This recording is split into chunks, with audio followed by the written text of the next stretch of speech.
5 minutes are up. How's Las Vegas doing tonight? You guys got to know I got to thank some people for getting me here in Las Vegas. Because this ain't the first time I've ever been on stage and been on TV. So I got to thank and give it up to Stan for giving us this great club. Honest, we are in the entertainment capital of the world. We're all trying to make it because we got these casinos down the street. They pay real money. This ain't a free job, right? You pay to play, money plays. So I got to tell you what I used to do for the Comedy Works. I used to travel. Used to stay at the Super 8, right? And they used to pay for my food and the airplane, but the money was low. So I had to leave comedy. I taught college for a while, which is kind of like comedy, right? But I got to tell you guys that are comics out there, you're searching for an agent or somebody out there. I had an agent. He wanted 10%. I had to give him 10%. But really, as a comic, what you're really trying to do is get a show or get your book or get your whatever published, okay? What I'm here to tell you right now, I'm going to give you some free advice. Don't sign away your intellectual property. Own it. Be on, what did she call it? Sound Club. Be on YouTube. Own it. Get your channel. SoundCloud, I guess. I don't know. Listen, I'm being serious about this because I got the mic for 5 minutes, so you're going to get some education from me. This might be the last time I take a mic, but the first time in Vegas. So I'm pretty happy and I'm living my dream right now. I'm just passing on some knowledge. Okay? Okay, here's how it works. They're going to come to you to give you your dream. And you're going to say, yeah, maybe I'll do that. But that publishing contract, that's usury. That means it's all in their favor. George Carlin was a good comedian until he died. He was also one of the richest. Why? Because he owned his material. He did not sell out. When I write a movie script, I own the copyright. I do not give the money to Hollywood, okay? There is plenty of European money that will pay the way for an American movie. I'm talking any kind of movie, all right? When I want to write a book or I want to sell some swag or whatever, I own it. I make the merch. Okay? There's no middleman. It's a business proposition. So this little thing tonight, I'm just passing on what I know. It's been over 30 years since I did this comedy crap. Okay? And I call it comedy crap because people would come up to me and say, "Hi, I saw you on TV. You're famous." That's nothing, my friends. Fame ain't nothing. Okay? What it's about is being true to yourself, honing your skills, and being multi-talented. All right, if you can play an instrument, you can sing. If you can write, own it. Don't sell out, okay? You're just giving away free money, okay? Honest.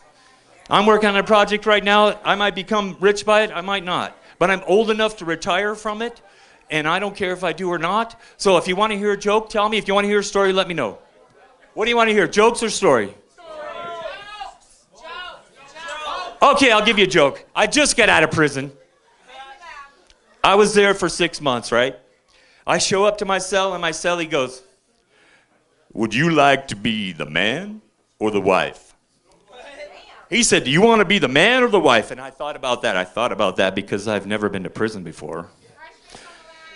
So I said, "Well, of course, I want to be the man." And he said, "Come over and give your wife a blowjob right now." I like that joke because I made that up.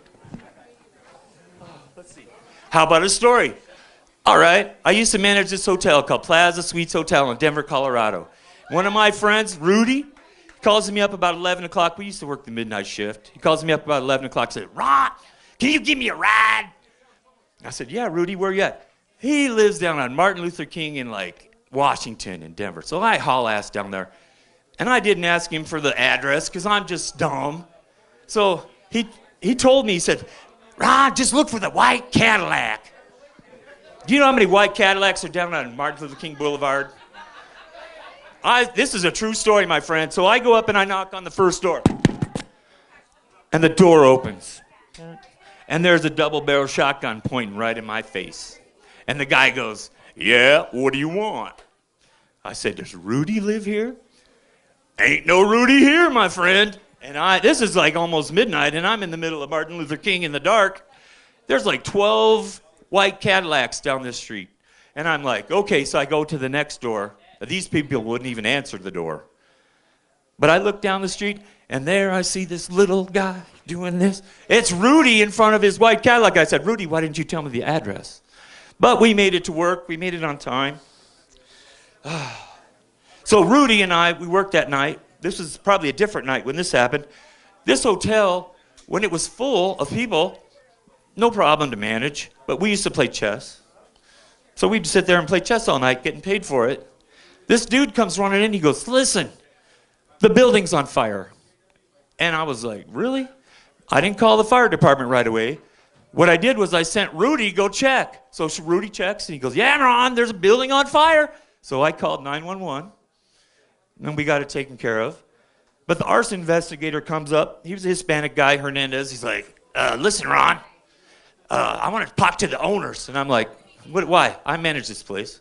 The owners are asleep. It's 4 o'clock in the morning. What are they going to do about this? Right? He was so mad that I wouldn't call the owner. And I didn't. I handled it because that was my job. I was managing it. I go, that's why they pay me the big money. Anyway, about 2 weeks later, there's a memo that says, if the building catches on fire, please call the owner. But they didn't say that before, but that's a true story. That's how that went down. Let's see. I don't know. Oh, I got to thank some more people. Down at the South Point on Friday night at 12:30, there's the Dirty Birds. I recommend some of you guys go check that out if you're busy on Friday night. It's pretty funny. I got to meet Punky Johnson before she went back to L.A. She totally inspired me to show. Let's see. Did I thank Eve, the bartender? You got to tip her? And I'm out, Las Vegas. Thank you so much.